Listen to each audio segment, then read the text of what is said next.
all, this is Jessica Tost again from UT Austin, and I am here in this video to talk to you briefly about the guidelines for your synchronous activities for Module 2. As Chris mentioned in Module 1, the goals of the synchronous activities are to give you the opportunity to dig a little deeper into the content that you've been reading and thinking about, to talk to peers and answer questions, but also to develop further collaborations with other NCLI scholars and faculty members. In Module 2, you will have 3 synchronous activities, Activity A, B, and C. In Activity A, it's going to be structured very similarly to what you did in Module 1. The goal here is to debrief on the primary readings and web resources. We've shifted the groups that you worked with in Module 1, so you'll get to have a video conference with a brand new group of scholars. Take the time to introduce yourselves, go over the highlights from the reading, so share aha moments or questions that came up as you were reading, and also spend a little bit of time thinking about some interview questions that you will use in Activity B. There is no submission for Activity A. If you have specific questions, you are more than welcome to email me directly. And if you have thoughts and interesting things that came up in your conversation, please post on the discussion board. You're always welcome to do that. For Activity B, what you're going to do is conduct an interview with an NCII coach, National Center on Intensive Intervention.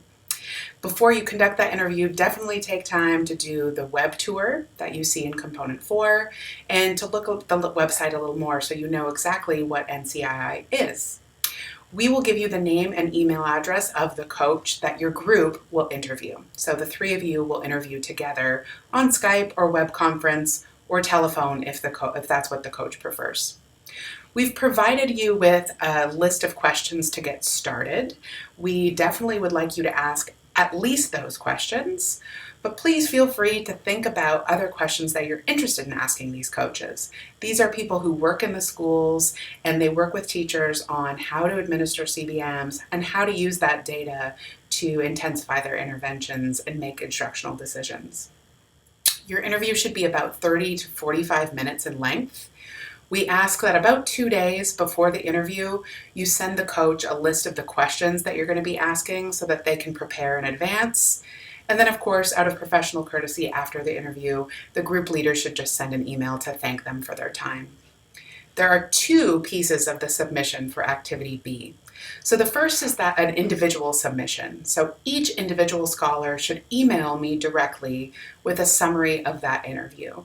About 2 to 3 paragraphs, no more. There's additional information for exactly what we're looking at in that summary on the guidelines. The second thing is that each individual scholar should also post on the discussion forum about the interview. We are asking for your striking moment. So what's one thing that really stuck with you that the coach said that you thought was very interesting, confusing, kind of made you think? And it should just be very short, 2 or 3 sentences to highlight what your striking moment was from that conversation. We definitely encourage you to read other scholars' striking moments and get into a conversation about the interviews you conducted. Last but not least, for Activity C, we will have our Module 2 webinar. The webinar will be about 1 hour, will be held towards the end of October. We'll give you specific information on the time and date. And during this webinar, we will have the faculty members who were in charge of developing Module 2, and hopefully we'll be able to answer questions and think a little more about the content of the module. That's all for the synchronous activities. If you have any questions, please feel free to email me. We're looking forward to talking to you soon. Bye-bye.